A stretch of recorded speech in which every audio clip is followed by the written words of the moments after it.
अपनी बेइज्जती का जवाब इतनी इज्जत से दे कि सामने वाला खुद ही शर्मिंदा हो जाए।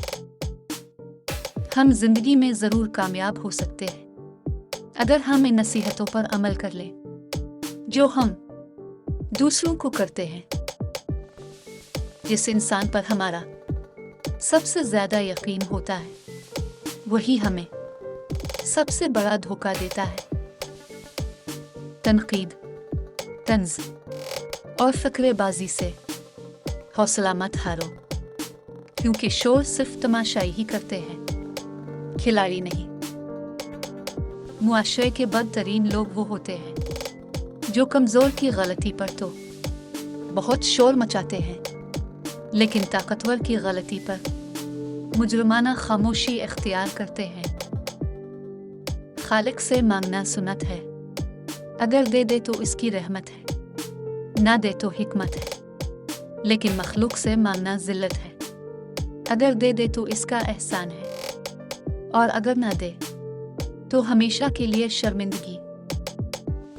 किसी पर तनकीद करने के लिए इल्म का होना बहुत ज़रूरी है, जबकि नुक्ताचीनी करने के लिए जहालत ही काफ़ी है। दुनिया में सबसे महंगी चीज़ भरोसा है, जिसे बनाने में उम्रें बीत जाती हैं, लेकिन गंवाने में सिर्फ चंद सेकंड लगते हैं। इस वक्त तक किसी को गुनाहगार होने का ताना मत दो, जब तक तुम्हें ये यकीन न हो जाए कि तुम्हारे अपने गुनाह बख्शे जा चुके हैं।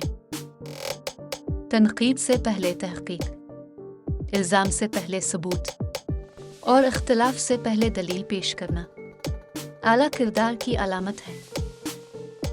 जो बाप अपने बच्चों के साथ वक्त और जज्बात की इन्वेस्टमेंट नहीं करता, वो बुढ़ापे में उनके लिए अजनबी बन जाता है। जब इंसान मुश्किल वक्त में अपने असासे फरोख्त करता है, तो इसके अपने ही रिश्तेदार और दोस्त इसके असासे खरीद रहे होते हैं।